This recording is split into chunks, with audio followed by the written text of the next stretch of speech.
Okay, please welcome back, guys. Let us continue the discussion on instruction set. Because define byte is basically involves in transferring data. That's why I took up discussion of uh, uh, assembler directive. Uh, so after the data transfer instructions. Okay, so we'll start in 2 minutes. Let the students join so that.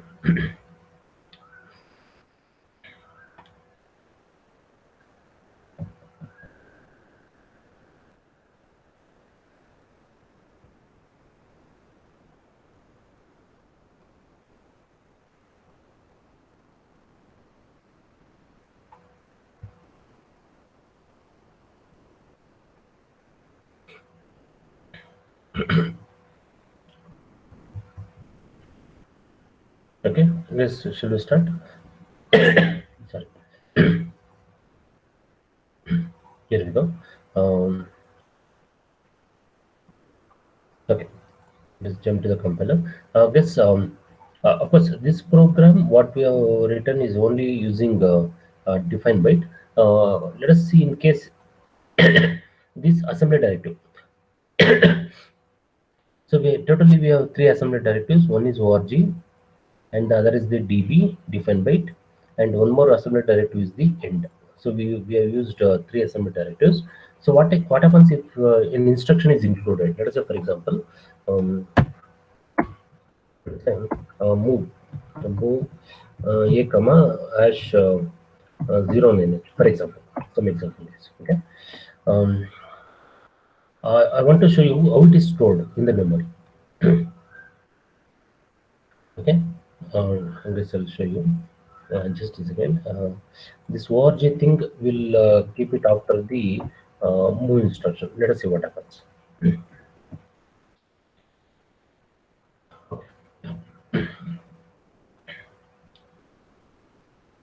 Okay. Okay.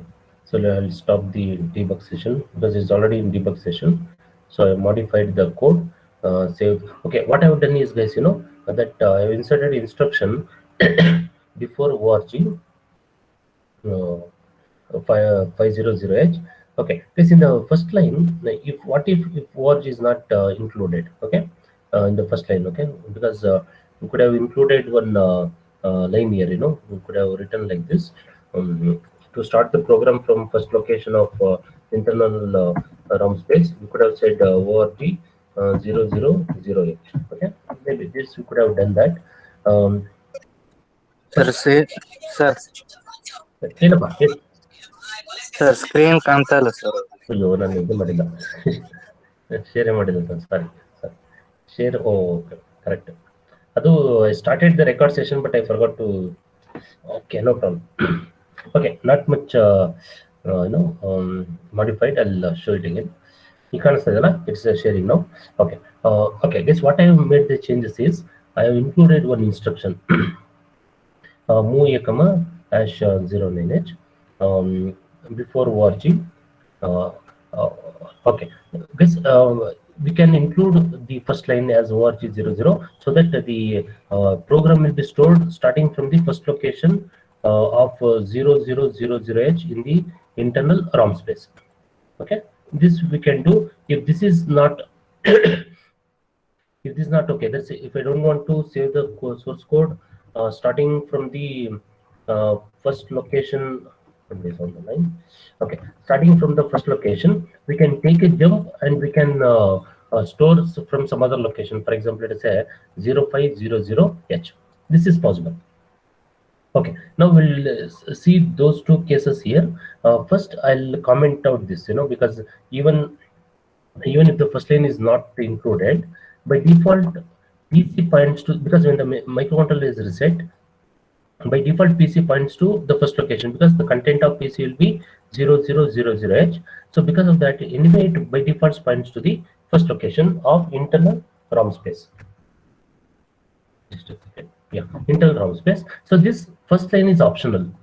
You can write this, or even if you don't write this, it hardly matters. You know, that's not that important. Okay, let us see what happens to this program, and we'll observe where these instructions are stored, and where this data will be stored, and where these data are stored. Let us observe that. Save the file, build target. Okay, no errors. Debug start session. Okay, this now debug start session. We can see that at location 500. Okay, you know there is okay. These data are stored. This defined byte. This defined byte data are stored in this location. That's okay. But where this instruction move instruction is stored? This move instruction is stored. Okay, move instruction is stored starting from the first location where the PC is pointing. That is 0000. Let us go to that location. I'll open one more window so that we can parallelly observe. See 0x0000 internal ROM space. Yeah, we can see that in the first location 0000. Okay, the data, there is operational code. Okay, there is op code for the instruction move A. For the instruction move A is stored. Okay, so move A is 74H. This move A. Move is stored in the first location as 74H. There is 00 location 74H. Okay. In the next location there is 0001 location. The data 09 is copied. Data 09 is copied. 09 is copied. Okay. And this defined byte directive. No, that is sorry. These numbers which are defined using a defined byte directive, we can call it as a lookup table. No problem. It's stored starting from the address 500H. It is stored because we have specified it as org 500. We want lookup table in a separate space. That's why we're using org to specify that separate space. This okay. Now let us say this org. Of course, let us test this also. What happens if first org line is included? Org 000. You know, that hardly matters. Build target. Of course, you can save it. Build target actually save it and check for syntax errors. But as a practice, better to save it and run. Save it and do build target. Okay, debug session. Okay, and see when you do the debug session, okay, you can see that this instruction is also stored in the, of course, because this is the only one line instruction is already stored. Even if you run it, there's not much of a difference. Okay, fine.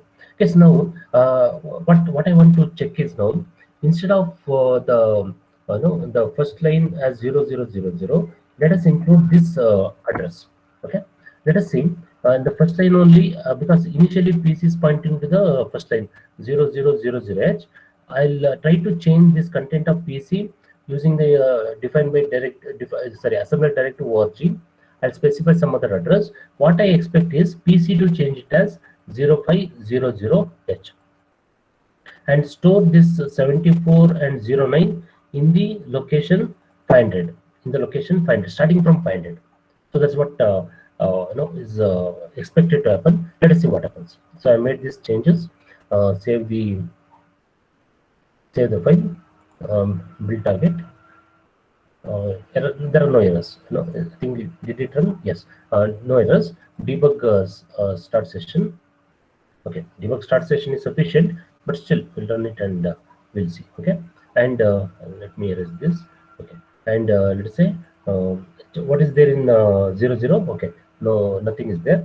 In fact, in the 500 it is there, as you can see. Okay, debug run. Okay, let's observe the first location 0000. There is no data. Why? Because org 5000H will modify the content of PC. Okay, see, initially it is pointing to 000H, no doubt. When the microcontroller is reset, okay, that you can see on the left hand side of the this window. You can drag this register window. You can see the content of PC here. By default it starts with of course 0000. But when we use org, the content of PC is modified as 500. Starting from this location 500, data will be stored. starting from this location 500, not only data, sorry, even instruction and data will be stored. First comes the instruction. Why? Because why first comes instruction? Because it execute instruction first, then it goes to defined by directive. So thereby it will store move a hash 0 in the first two locations, that is 500 and 501. In the next location, starting from the next location, it will store the data. Now let us say one changes what we can do at this stage is I don't want the data to start from the next immediate location. I want to start data after giving two locations gap. Okay, that we can specify it here. Using org instruction. Org. So 500, 501 will be taken by the instruction. Two locations will be occupied by the instruction. Let us use 502. Sorry, 500, 501 is for instruction. I'll leave two spaces. That is 502, 503. I'll start from 504. 504H. See this one, guys. Let us observe what happens with this instruction. Hold on a second. I need to stop debug session. Yes, please hold on a second. The compiler is freezing. Sometimes it happens,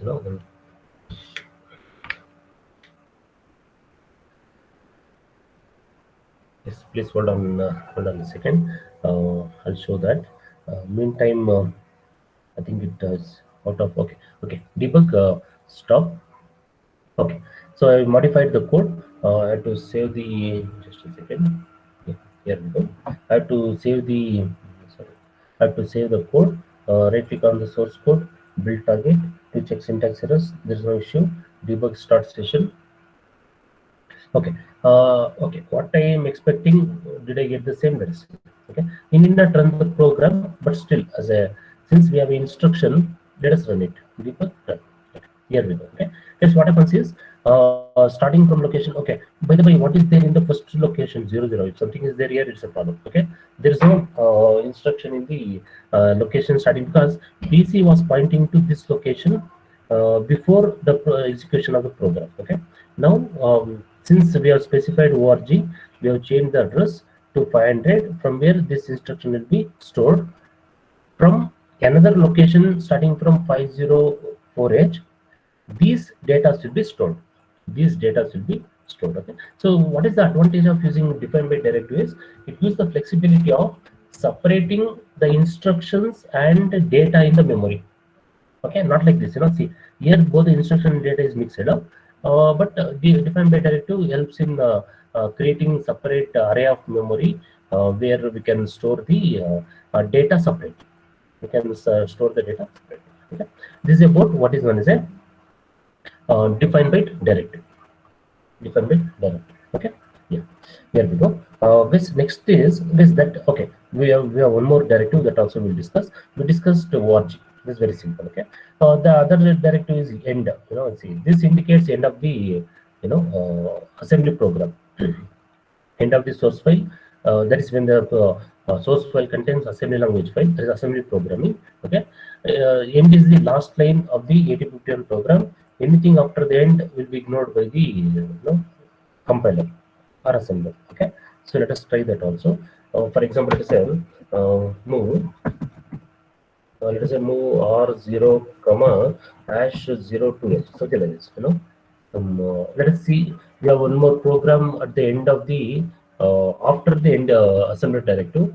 Let us see how the compiler treats that instruction. It's supposed to say it will of course ignore, but it will give a warning.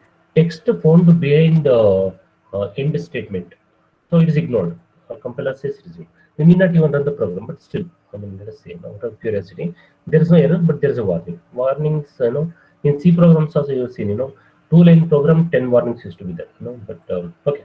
Anyway, run. Okay, so this R0 is ignored. Okay, so there is no effect on R0.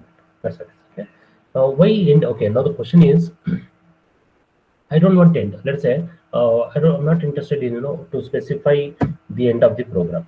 Okay, what happens? No problem. See, the problem. The only thing if end is not specified is that the compiler will check for the complete entire memory.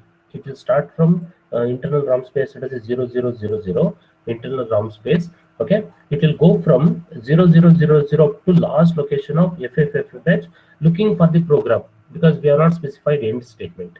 Whereas if you specify somewhere here only the end statement, it will not look for further, it will not look for any more instruction in the coming locations. It will not search. It will stop searching. It will stop executing the program. It will save the compiler time. But since we write a simple programs, it will not take much time anyway. It will give one warning saying that since the source code is saved as a .asm, file name .asm, it is expecting a end statement, it is missing. So that's what it says. But even otherwise it works, even without the end statement, the program works. That's not an issue. Program execution will never be a problem. Debug program works even without the end statement.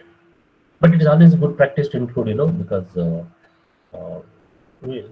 compiler time is also important. So it cannot, you can't expect it to keep on searching for the program. Okay.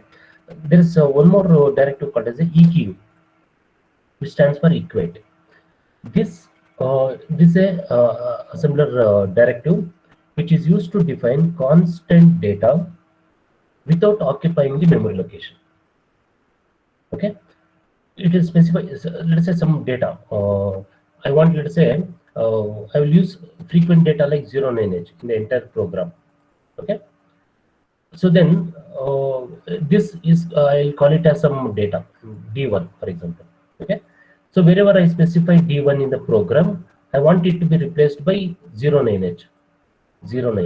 Okay, why we could have written straight away 09H? We could have straight away included 09H, because in next time I may change the data. So better to define a variable with this value. There's a constant. It defines a constant and use that name of the constant, where assembler will replace all this constant with the value. Okay, so that is what is known as a equate. Okay, so the equate directive does not set aside any storage space for data item, but associates constant value with the data label. So wherever we specify D1 in the program, it will replace with the data 09H, but it will not create any location where this data is stored in the memory. That's all. So when the label appears in the program, its constant value will be submitted, substituted for that label. Okay. Assume that there is a constant. Okay. There is an example. Something like this. We'll create one variable.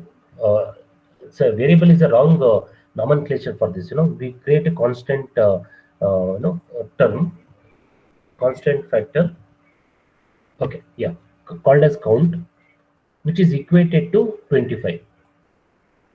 So wherever we want to use 25, for example, let's say move R3 comma #25, #25. Instead of #25, we can say hash count. Very simple. We can say hash count. So it will replace count with the value 25. Very simple. Okay. So for this, the condition is that source should be the data. It cannot be anything else. It has to immediate data. This is like immediate addressing mode, where data is the part of the instruction. Yes, what is this similar to in C languages? In C language, we had a preprocessor directive similar to this equate. Yes, what is the preprocessor directive is? Let me take the program here. And because I don't want to see that warning, so that's why I use yes, in C language we had hash define, if you remember. Okay, so that preprocessor directive is equivalent to equate in assembly language program. Okay? Save the file, build target. Things looks to be okay. Debug start session. Okay. Okay, nothing is updated here because only for assembly directive that define data will be used. Okay. See, in the ROM memory, let's observe this. Compiler has converted, this instruction into operational code. Okay, there is move3 is converted as 7BH. Okay, 7BH. Okay, in fact that you can see here also. This 7B19, 7B19 you can find here also. Okay, 7BH for move3. Count is replaced with the data. What is the data? 25. If since I have not specified h, it will treat it as decimal. Hexadecimal equivalent of 25 is 19. 19h. Okay, so that's why what it does, it will replace 19 wherever 19h, wherever the count term appears in the program, and it will copy 19h into R3. 19h into R3. That should happen. See, that's why it has converted this program into operational codes. But since we have not executed the program, we don't find output in the register window. For that to happen, we have to run the program. Okay, debug session basically involves conversion of this, this assembly code, whatever written, or C code. Even for example, C code, that code is converted into operational code in the what you call debug session. What we do, this debug start session. That is the involves the conversion of the program into machine code, operational code. Then we have to run the program. Okay. When we run the program, we can see that the count is replaced with 19. Okay, so the R3 has 19.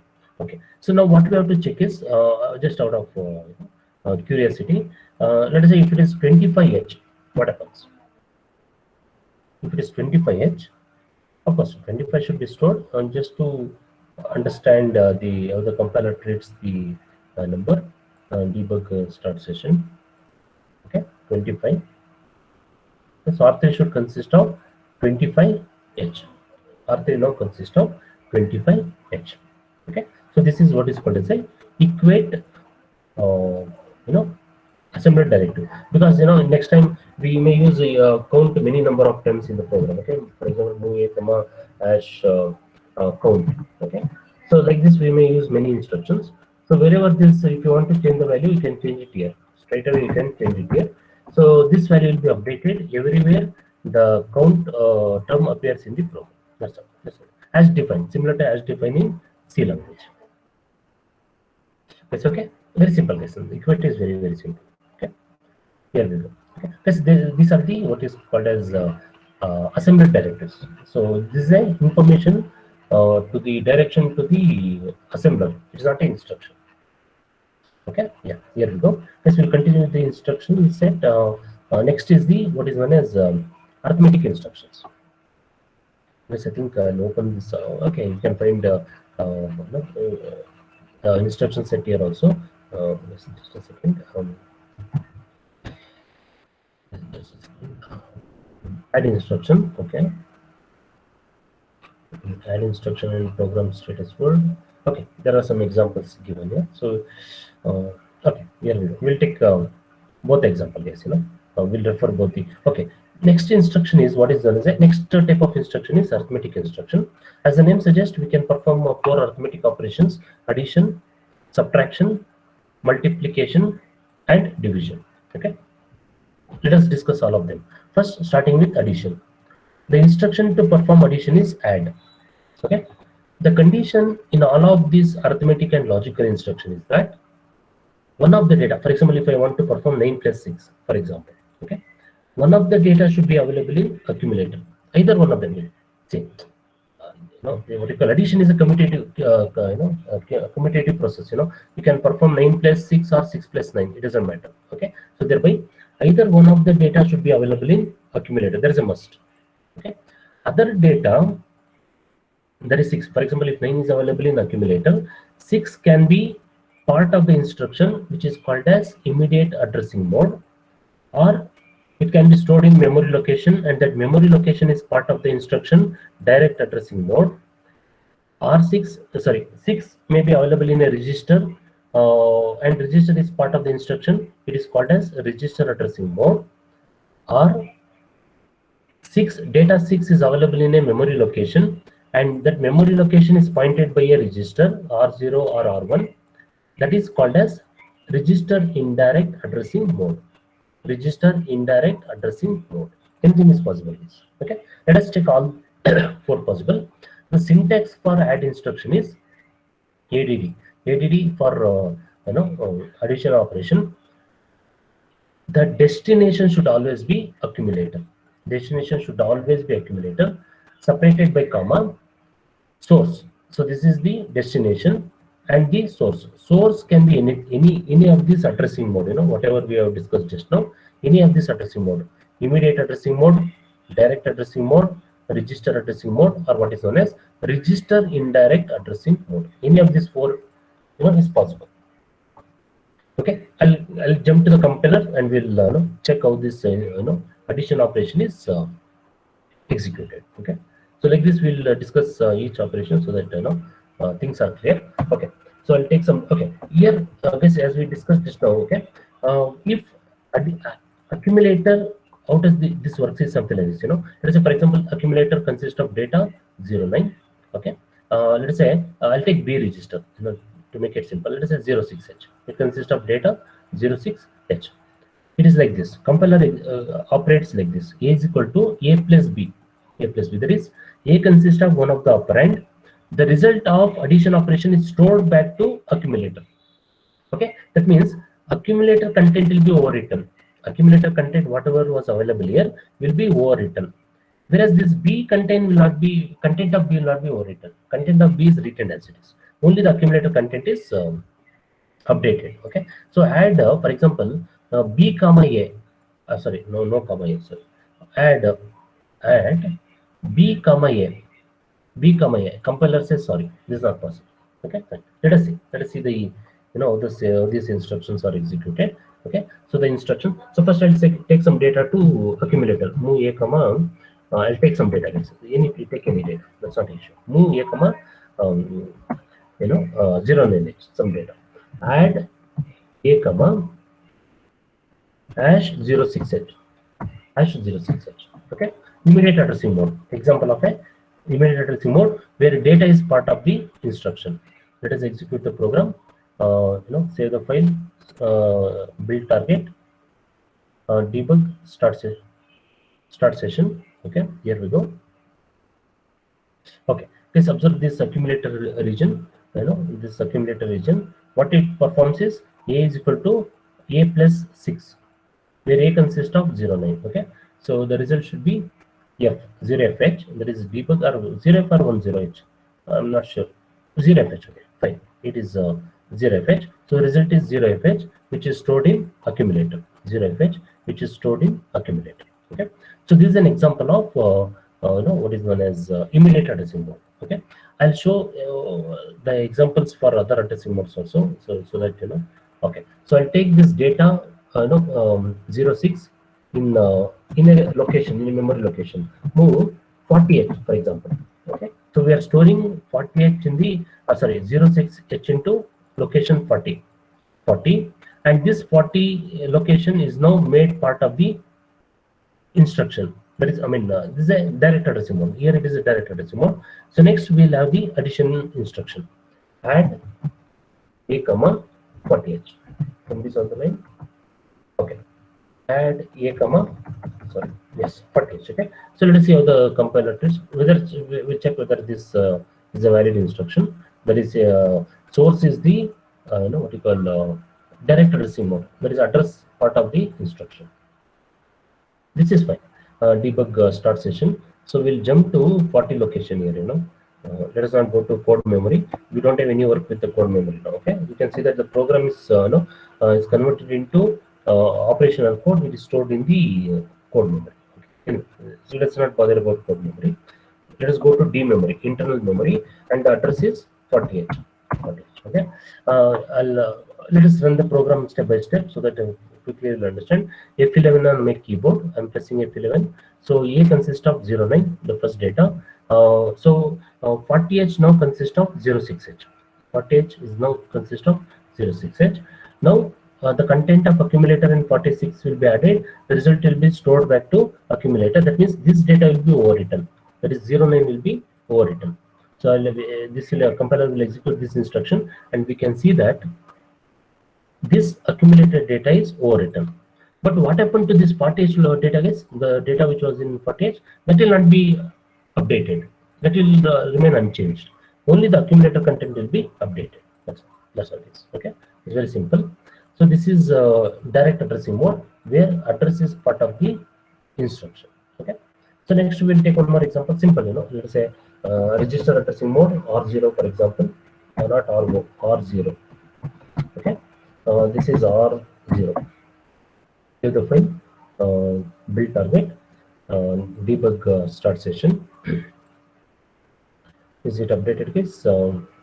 I mean, okay. So observe the the accumulator region, and of course the R not also, because I'll run the program. I'll not go stepwise.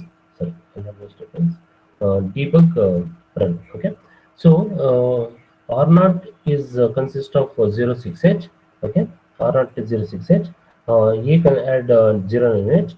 After addition, the result is stored back to A accumulator, and the result is 0FH. Result is 0FH. Similarly, we can let us test that also. Indirect addressing mode. For that, what I do is I'll take one 40H location into this. I'll do this. I'll take I'll point to 40H location using register or not, and I'll add the content of accumulator and content of 40H using indirect addressing mode. That is move a comma at R naught. Move a comma at R. This is what I want to do. So here I'll take it as 40H. 40H. Okay, and here we will specify it as move at R naught. Okay, and I'll store some data into 40H. Move 40H comma hash 06H. Okay, so 40H location consists of data 06H. Okay, so here the data stored is 06H. Here we go. Okay, so since I modified the source code, say the file, build target, or debug start session. Okay, yeah, here we go. Debug run. This works, no problems. You can see that the content of R naught is 40H. That is, R naught is used as a pointer, and at 40H location we have the data 06H. 40H we have the data 06H. Okay, so this is what you call add instruction using various addressing mode possible. All 4 addressing modes are possible. Okay. Okay, guys, we'll check what is not possible. I mean, like, for example, to say in this case, if something like move at R naught comma A, for example, let us see whether can A be the in the source location. Can the compiler support this kind of format? Let us check that also. Okay, build target to check the syntax error. It says it is invalid register because the destination should be accumulator for add instruction. It cannot be anything else, not even be a register. Okay? So this is about add instruction. Yes, we have seen all this. A next type of instruction is called as add C.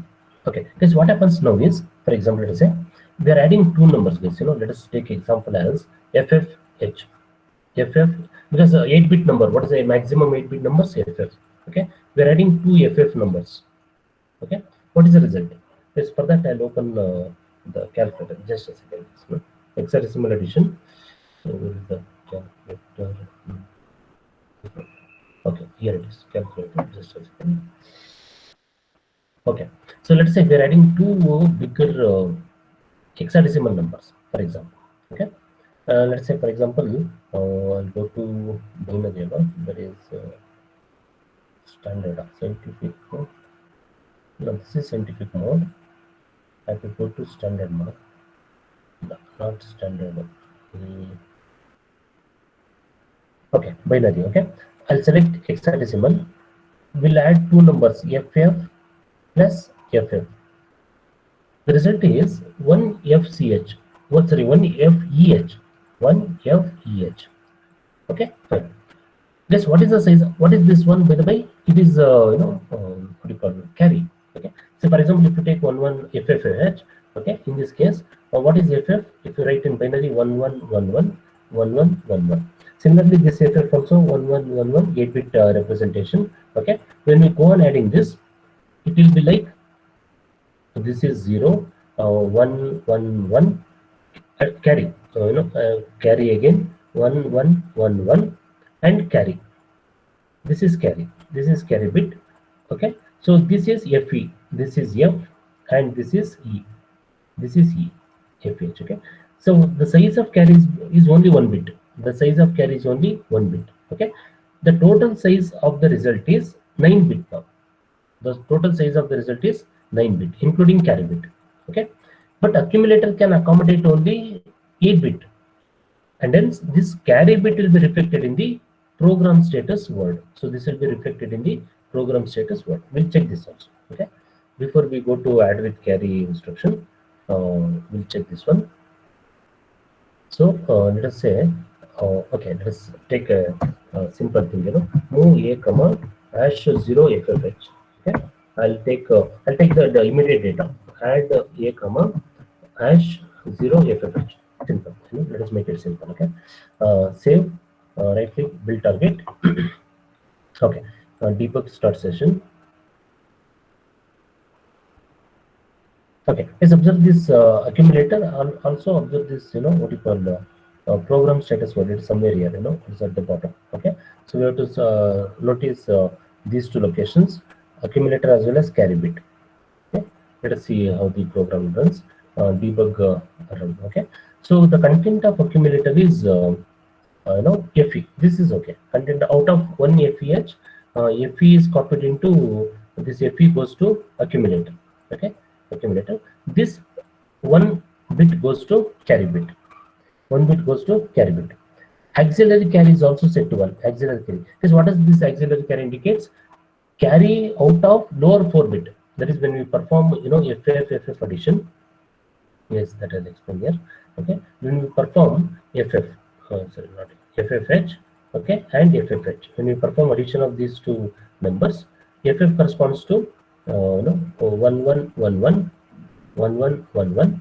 Similarly, FF 1111, 1111. Okay. So out of these 8 bits, when the addition is performed, 0, 1, 1, 1, and there is a 1 carry from. So carry 1 from lower nibble. That is from lower nibble to upper nibble.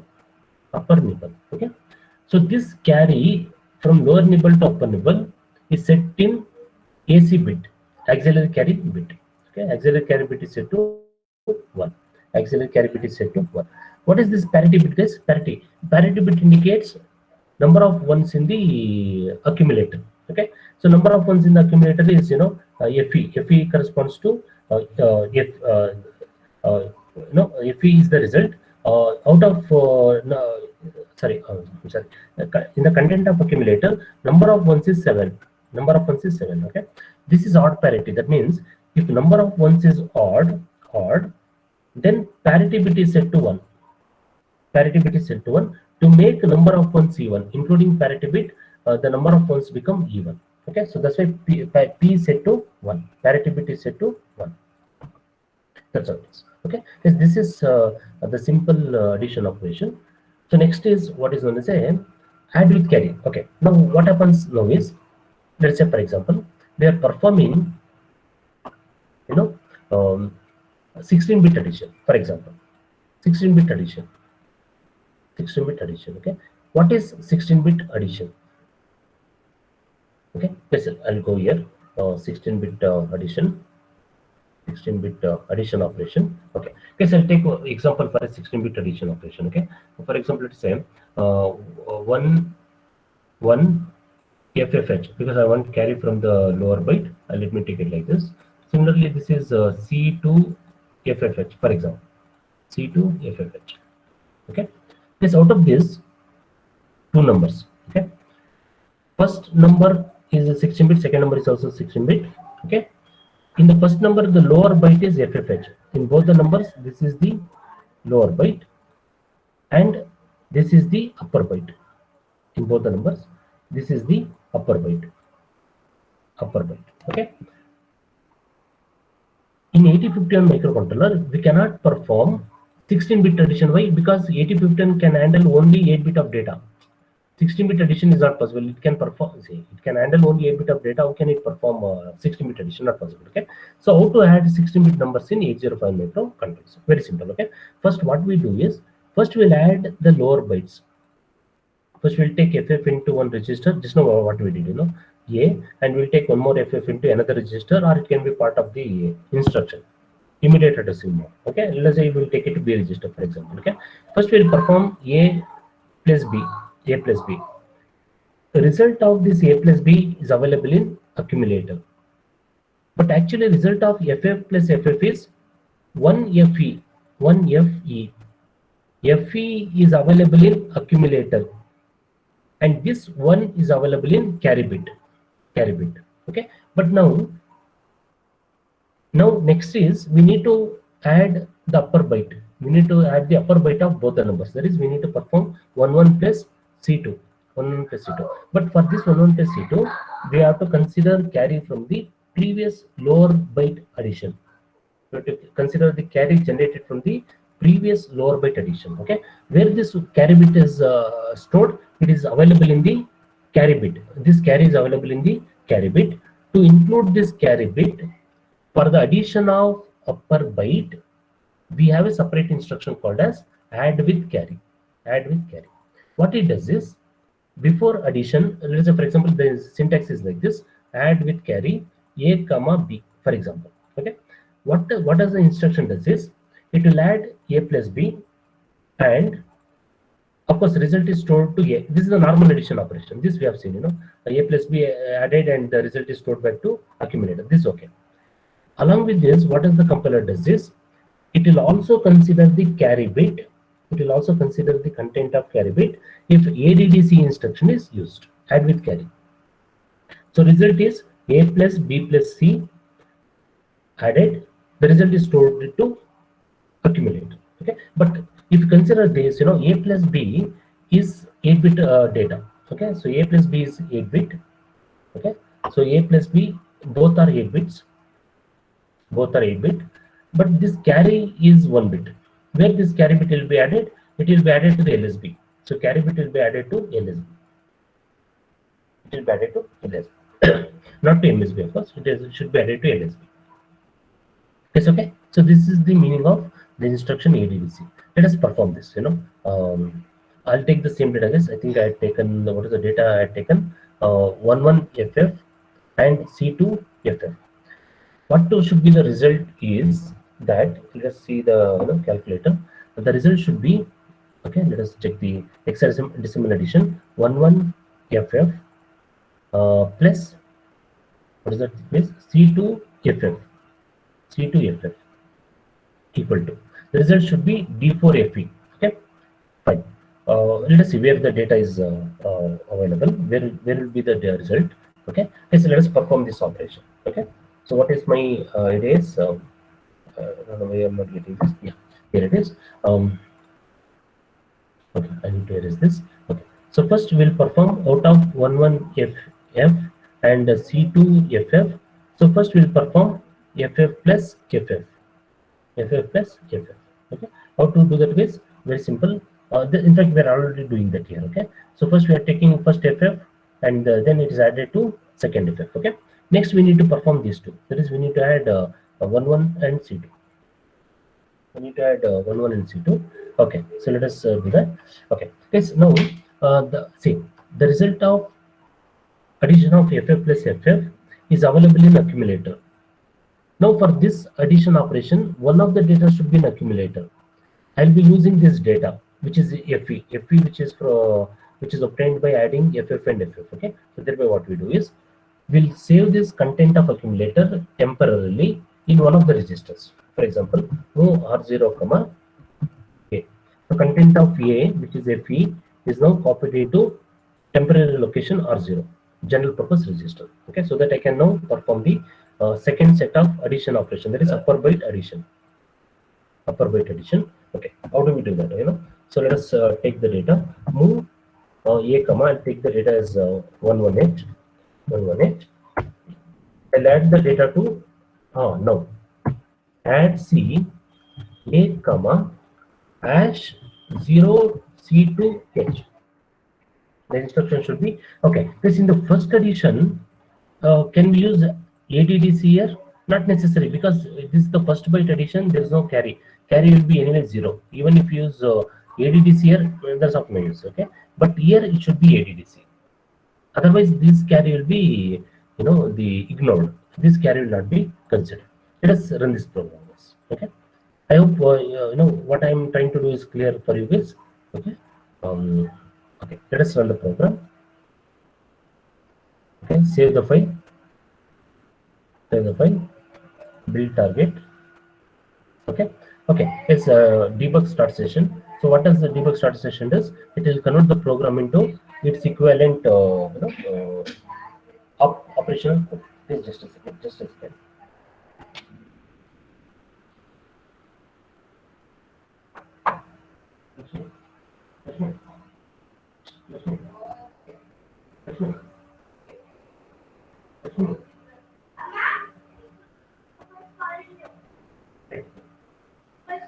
Okay.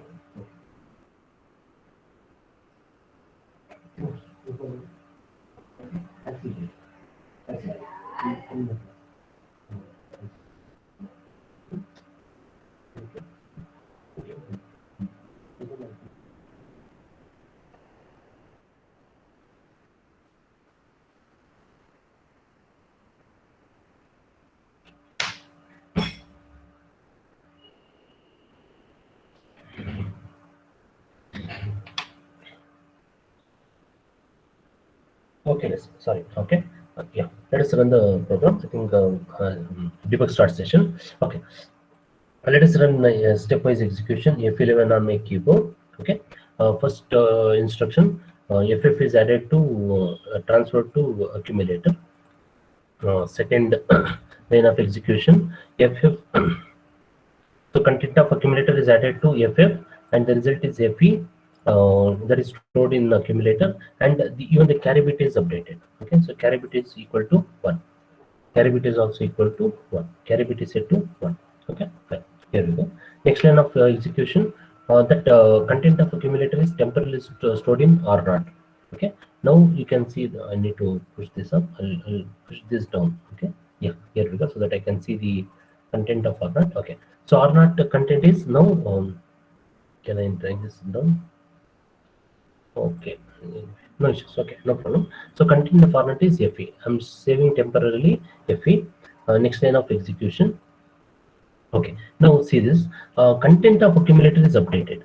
Okay. It is now 11H.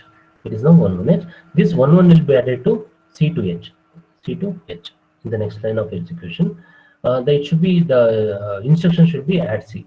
Okay. When this is executed, what happens is that, observe this. D4 content of accumulator is D4. D4H. D4H. Okay. And what is the content of carry guys? Is there any carry generated? No. Carry is not generated from the addition of 1, and C2. Okay. So what was the result expected from the addition of these numbers? The result should be D4 FEH. D4 is available in accumulator. Okay. So D4 is available in accumulator, and this I need to move this up. Okay. D4 is available in accumulator, and FE is available in R0. Okay. So accumulator consists of D4H, and R0 consists of FEH. So that's what the result of addition of 11FF and what is known as C2FF. C2FF addition operation. Okay. Yeah, that's okay. Okay. So now what happens if ADDC is not included here? Yes. What is the result? Okay. Debug stop session. Save the file. Since I modified the code, save the file and run the program. Just a second. Save the file. Right click, build target. I'll not go stepwise now. Not necessary. We have understood. Debug start session. I'll straight away run the program. Okay. Debug run. Okay. So now you can see that this one is not added. This one from the lower byte addition, which had created one FEH, which was the carry. So this carry should have been considered for the upper byte of addition. Okay. Since only add instruction is used, that carry bit is ignored. This carry bit is ignored. So the result is only D3H. Instead of D4, we get the result as D3H. D3H. Okay. Now, what happens here if ADDC instruction is included in the first add instruction? Of course, it should not make any difference because in the beginning carry bit is anyway 0. Let us check that also, no problem. Okay, so I modified the code, save the file, right click on source code, build target, debug start session, and debug run. Okay, so no change. It should not be because anyway initially carry is 0, carry bit is 0 anyway. So what happens is even if you use ADDC, 0 will be added, 0 plus FF plus FF. So there is the operation for one and the same. Adding 0 is as good as not adding anything. Okay, here we go. Okay, yes, that's what is known as add instruction. Add instruction and add with carry instruction. Okay, so all the possible examples are given. Okay, and what are the flags which are affected with that is shown here also. I think what are the flags which are affected because of the add instruction: carry flag, auxiliary carry, and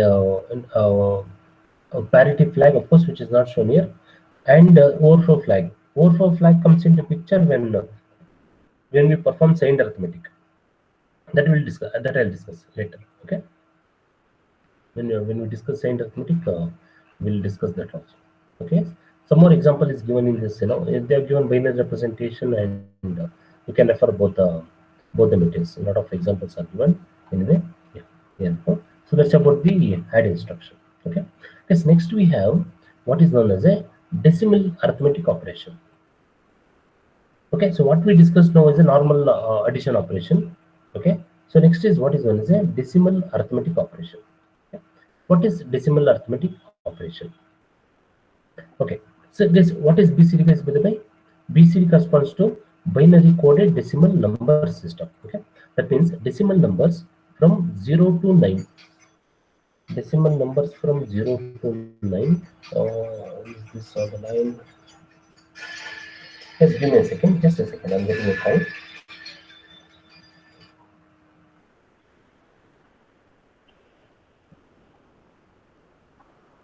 Okay, yes. Okay, yes, it was an ad. No problem. Okay. Here we go. Okay. BCD binary coded decimal number system. There is 0 to 9. Decimal number 0 to 9 is represented with binary representation. For example, 0 is represented as 0000, and similarly 1 can be represented as 0. This we know this. This we are familiar. Okay. 9 is represented as 100. Very simple. Okay. This is what is called as a binary coded decimal.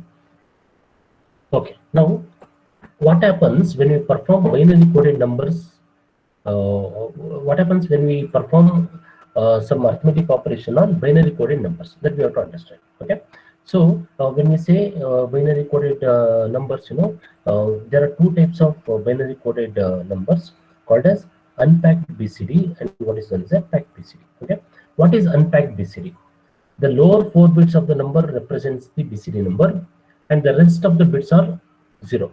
Yes, that means out of 8 bit. So let's say 8051 microcontroller can handle 8 bit of data. Okay, so there are 8 numbers that can be represented. This is the lower nibble position. Okay, and this is the upper nibble position. Upper 8 bit, I mean to say. Upper nibble position. Okay, if the lower nibble represents a BCD number. What are the BCD number guys? Just now we saw 0 to 9. 0 to 9 in decimal. In binary it is, in BCD it is 0000 up to 1001. This is known as binary coded decimal numbers. Okay.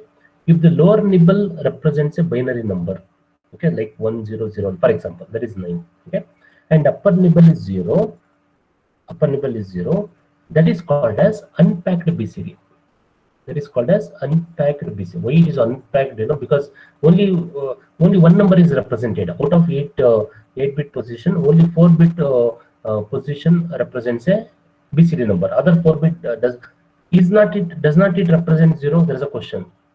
These 4-bit are not used to represent any BCD numbers. It's not representing BCD 0. It's not representing decimal 0. Only the lower nibble is used to represent the to be more clear, either lower nibble or upper nibble are used to represent the BCD number. That is called as unpacked BCD. Okay, even in that, to be more specific, lower 4 bits are used to represent what you call, BCD number. Then we call it as a unpacked BCD, not the upper 4 bits. Okay, what is packed BCD? Other type of BCD representation. A single byte has two BCD number in it, one in the lower 4 bits and one more in the upper 4 bits. Okay, so the packed BCD indicates next type of representation is packed BCD. Even the upper nibble position also represents a BCD number. For example, let us say 000 only, for example. Okay, 0000, it is representing the decimal 0, that is, by to be more specific, BCD 0, and 1001 represents the BCD 9, that is decimal 9. Then we call it as packed BCD. If only lower nibble represents a BCD number or decimal number, then we call it as a unpacked BCD. Okay, fine. What is the problem? Okay, example, some examples are given like this. For example, okay, this is what example we took now, 00001001. Okay, anyway, no problem. Okay, BCD example is, there is 59H, for example. Upper nibble represents 5, lower nibble represents 9. Some example. Okay, what happens if two BCD numbers are added? Okay, yes, in microcontroller we know that anything and everything is represented in the form of hexadecimal number system. Hexadecimal number system. This hexadecimal number system. Okay, so thereby, if you perform addition of two BCD numbers, okay, because we have two BCD numbers as 17 and 28. Is it a BCD number? Yes, of course. It's a unpacked. It is a packed BCD. Packed BCD means both the lower nibble as well as upper nibble represents a BCD number. Okay. We want to perform 17 and 28. Okay, because what is 17 and 28, by the way? In a normal, I want to check in both hexadecimal as well as decimal. Let me erase all this. Okay, here we go. In decimal, what is the number is 17 and 28. 17 and 28. Okay, only decimal numbers. In decimal it is 45. But if you go to hexadecimal numbers, okay, we have to take 17 and 28. The number is something else, 3 of it, not 49. Okay, sorry, not 45, not 45. Okay, that okay. So this is a problem. Okay, this is the problem. That is, we are adding 17 and 28. 17 is the decimal 17. 28 is the decimal 28. When we add these two numbers in compiler, it will give 3FH in accumulator. But what we expect is 45. Okay, this okay. This, before we go to this, I'll execute the program. Okay, 17 and 28. No, I'll go to the compiler. Just a second. Let me erase all this. Okay. Move a comma. Sorry. Hash 17H and add a comma hash 28H. Okay. Because if you don't represent it, what happens? Let us say I want only 17 and 28. I don't want 17H and 28H. Okay. If you run this program, what happens is that internally compiler converts this number into its hexadecimal number equivalent numbers. Correct. For example, 17 will be converted into, I think, 10H. Let's check it. Okay. So let us say first I'm using F11 on my keyboard. Okay. I need to run the program. Sir. Debug run. Sorry, not run. What's happening? Debug stop. Okay, now debug start session. I didn't run. I didn't do the debug start session. Okay. Yeah, here we go. F11 on my keyboard. See, I have specified it as 17. I have not specified H or D. It will treat it as by default D if nothing is specified. It will convert 17 into 11H. 11H. Okay. Similarly, what happens to 28 when you execute 28? F11 on my keyboard. 28 is converted into hexadecimal number that is added to 17. That's okay. So for that, what I do is I'll take one more line. Okay, just a second. I want to see 28 also in hexadecimal number.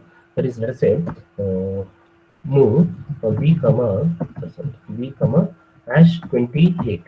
Okay, and here I'll say move a comma b. Okay, so let us say now save the file. Right click on the source code, build target, debug start session. Okay, F11 on my keyboard. Okay, 17 is converted into 11H, that is in the accumulator. Oh, sorry, in the next location there is a B. Okay, okay. And what about next line is 28? 28 is converted into 1CH. You can see that here. 28 is converted into 1CH, and 17H is converted into 11H. 11H. Okay. When we run the program, that is in the next line, when F11 is pressed, content of accumulator is 2DH. What was my intention is to perform decimal 17 plus 28. The result should be 45. Result should be 45. In fact, 2D is the hexadecimal equivalent of 45. That's okay. That's fine. No problem. But I wanted 45 in the program. I don't want any hexadecimal equivalent numbers. I want only decimal equivalent numbers. Okay. To achieve this, for decimal arithmetic operation, we have a separate instruction. Okay. Please you understood this, what we are trying to discuss here. When decimal numbers are added in the compiler, what we get is a hexadecimal result. Of course, in this case, even if you add h, for example, okay, even if you add h, it will give 3fh, as you can see here, it will give 3fh. Okay, I will not get 45. Okay, so that right. To get the proper result, we have to add some number 6 to the result, so that we get a proper result. Okay, how do we add? Okay, yes, okay. First let us understand why 6 and to what number 6 is added. Okay, for example, please listen, I will go here and there is this. Okay, because what we are adding is 17 and 28h, because I wanted I wanted to add actually 17 decimal and 28 decimal. So the result should have been result should be 45 decimal. Okay, this we cannot directly do in the compiler, because even if you don't specify h, it will give some 2ch, something like this. It will not give 45 decimal. Even if you include h, it will give what is that number, guys? 3. That number is sorry, 3fh. It will give 3fh. It will not give 45h. It will not give 45h. Okay, I want to convert this number into this 45, into this correct decimal result.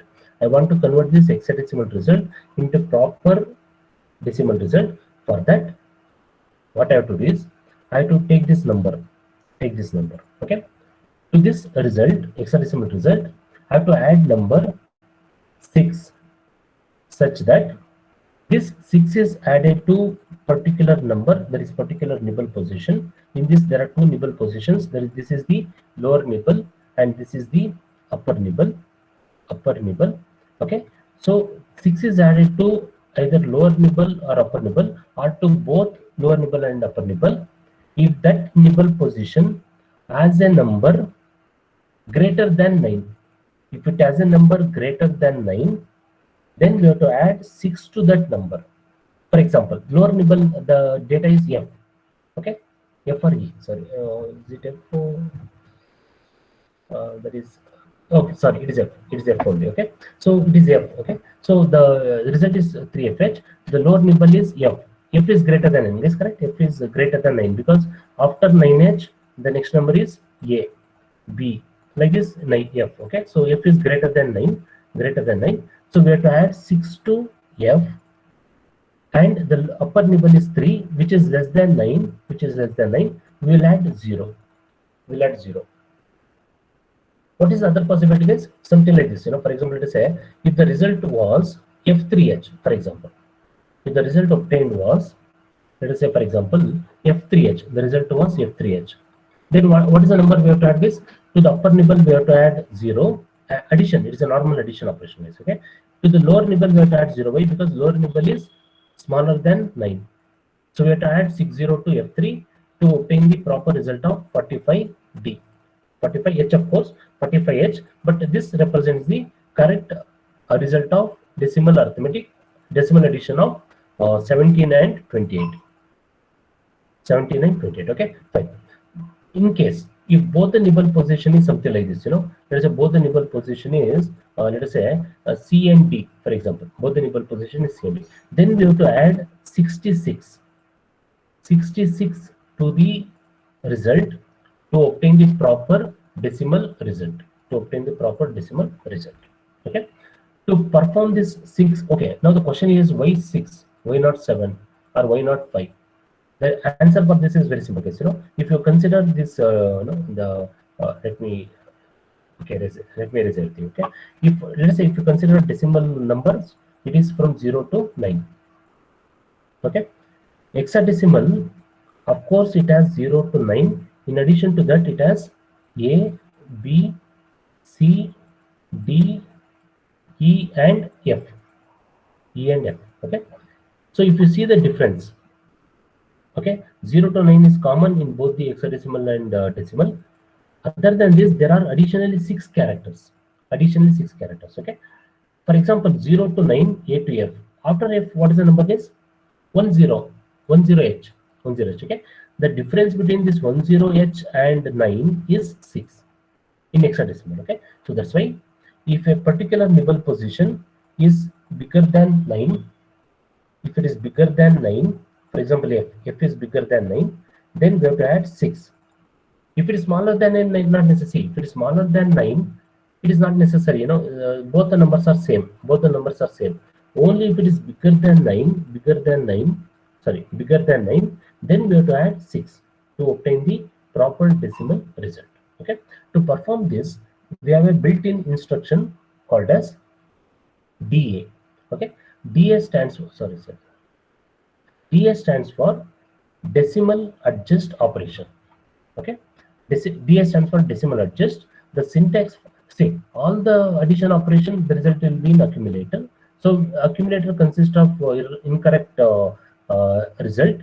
We need to convert the incorrect result available in accumulator to proper result, which will be stored back to accumulator. Okay. So syntax for this instruction is DA space A, decimal adjust content of accumulator. Decimal adjust the content of course there are different way of understanding this. It's also called as decimal adjust after addition. So we have performed the addition operation, which is result is available in accumulator. We need to correct the result, for which we use the DA instruction, decimal adjust after addition, and the result will be stored back to addition. Accumulator. Result will be stored back to accumulator. Okay, so DA instruction will provide correct and aforementioned column with associated with the BCD addition. DA instruction will add 6 to the lower nibble or higher nibble if it is higher than 9. If both the nibble positions are higher than 9, 6 will be added to the accumulator, and the result will be stored back to accumulator. Let us run this program. Yes, let us run this and understand. DA operation is like a arithmetic operation because it will add 6 to the number. Okay. So what is the result? Okay, let us run this program first. I will modify the code. Let me add the instruction also. DA. Save the file. Build target. Debug start session.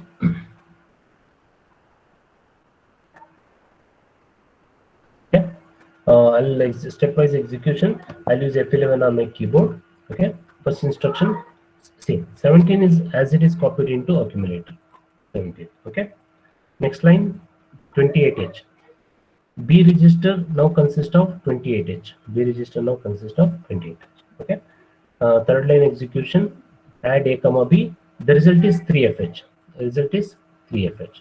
So in this 3FH, we have to add. Okay. How does the compiler knows? Compiler will check the content of accumulator. Accumulator consists of 3FH. The lower nibble is bigger than 9, it will add 6. Upper nibble is less than 9, it will add 0. So 0, 6 added to content of accumulator, and the result will be stored back to accumulator. That's all. Okay. So let us execute the DA instruction. F11 on my keyboard. You can see that the content of accumulator is updated. Okay. And now the result is 45H. And now the result is 45H. That means 3FH is now converted into 45H, which is the proper result of addition of 17H plus 28H. 17H plus 28H. Result is 45H. Result is 45H. Okay. This is called as decimal adjust after addition the content of accumulator. Okay, guys, I'll take one more example. Let us say, for example, we'll take a bigger number, 99. Okay.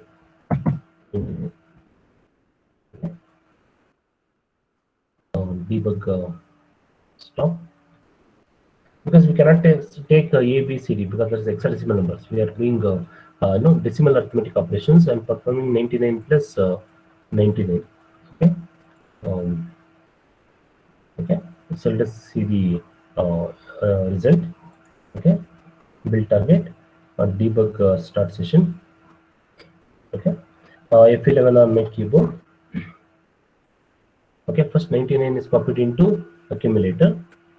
Next F11, another 99 is copied. Add A comma B, 32. The result is 32 in the add accumulator. Next, when we perform DA operation, F11, the result is 98. The result is 98 in the accumulator. Okay, because what is the result of addition of 199 plus 99 is it is 198H. 198H. Okay, so 98 will be in accumulator. This one is in carry bit. This one is the carry bit that you can check here. Okay, this one is carry bit. You can check the carry bit here. So one is in the carry bit. Okay, so thereby in hexadecimal if you perform, let me erase all this. In hexadecimal if you perform, go to hexadecimal, clear 99 plus 99. What is the result? Is 132. Okay. Now it's okay. Out of this 132, to what number 6 is added? Compiler, because say 32 is available in accumulator, correct? 32 is available in accumulator. 1 is available in carry bit. 1 is available in carry bit. Okay. Yes, if you see the nibble position, 2 is smaller than 9. 3 is still smaller than 9. If both numbers are less than 9, if you add 0, 0, you will get back 32 only. Okay, so therefore what does the compiler does is, compiler will check the lower nibble position. If it is greater than 9, it will add 6. If it is less than 9, it will add 0. Is correct? Okay, this we have understood. This is okay. This is quite simple and clear. Okay, now it will take the upper nibble position. Also, it will consider carry. If carry is 0, for example, assume that initially it was carry 0. For example, assume that it is 0. Okay, it will consider carry and the upper nibble position together. If it is less than 9, it will add 0. If it is greater than 9, it will add 6. Okay. Now, in our case, the carry is 1. In our case, the carry is 1. Okay. So it will consider carry together. That means it will consider carry bit and the upper nibble of content of accumulator. Okay. Upper nibble of content of accumulator. Carry is 1. Upper nibble of accumulator is 3. What is the result now? 1, 3. Is it now? It checks whether 1, 3 is greater than 9. Yes, 1, 3 is greater than 9. It will add 6 to this number.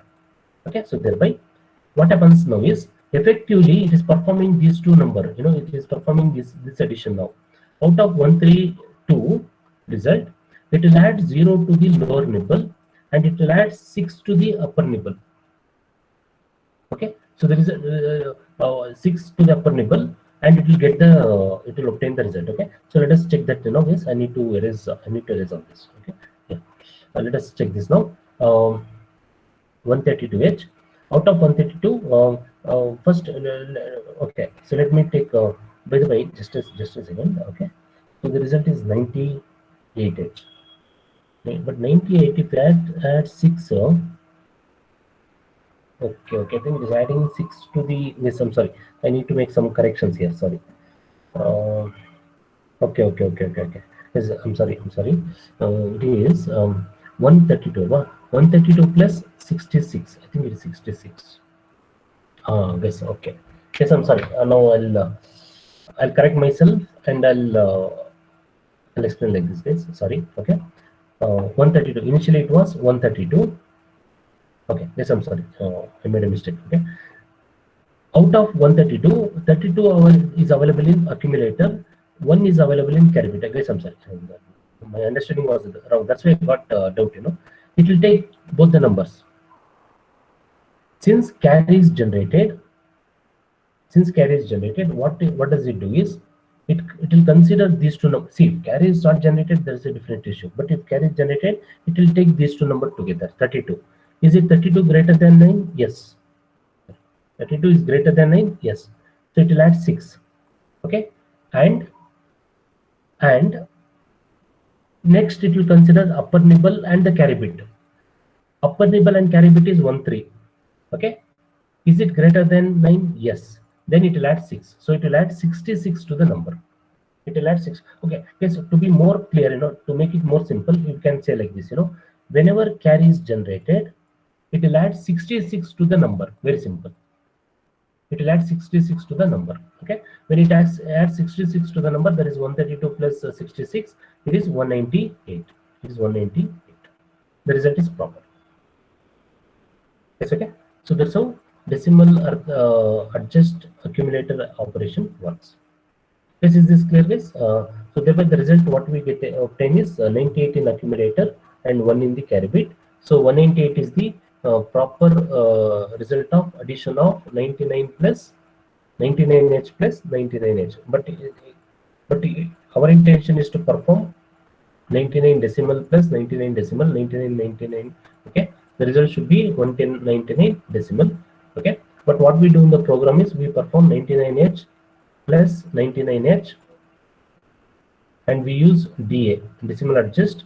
We obtain 198H. 198H. Otherwise, we obtain 132H, which is converted into 99H. Okay. Since carry is generated, it will add 66 to this number to convert into 199H. Okay. So this is what is called as decimal arithmetic addition operation. Decimal adjust after addition the content of accumulator. Is any doubt in this? It's very simple. Decimal adjust after addition operation. Yes, next is what is known as subtraction operation. It's very simple. It's similar to addition operation, but only thing is perform subtraction. The rules are same, guys. What is the rule? One of the content, one of the number. See, let us say I need to perform addition of 9 minus 6, for example. 9 minus 6. Okay. This number 9 should be available in accumulator. Should be available. At least addition is a cumulative process. You can perform 9 plus 6 or 6 plus 9.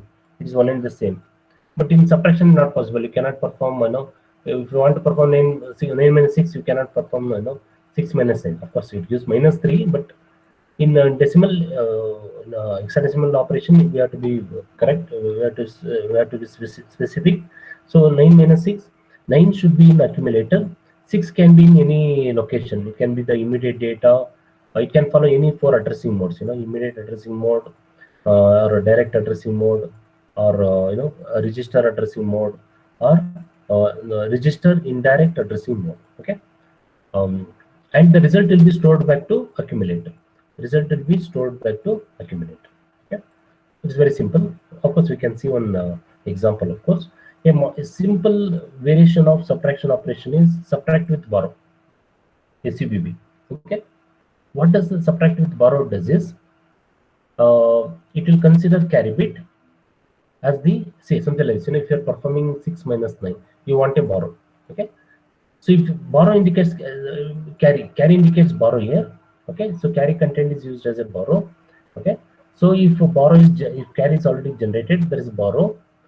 It will subtract the number by including the carry bit, and the result will be stored back to accumulator. Result will be stored back to accumulator. Okay. Let's take one example. I'll take 2 more minutes, guys. With that, I'll wind up with the subtraction operation. Debug stop. This addition operation took really a lot of time, because it's very simple, no doubt. It's simple addition operations. Okay. Subtraction operation. Let's take example. Move a command hash 09H, for example. Okay. Hash 09H. Subtract a command. Okay. This by the way, in subtraction operation, please observe. There is no SUB operation. Okay. There is no SUB operation. It's always SUBB. In addition operation, at least there was like, add and ADDC, ADDC. But in subtraction operation, I think the manufacturer wants it to be more simple. So they have not given separate SUB operation. It's always subtract with borrow only. Okay. There is no SUB operation. I made a mistake here. SUBB A comma hash 0906, for example. Okay. So what we are doing here is it is like A is equal to A minus 6, where A consists of 09.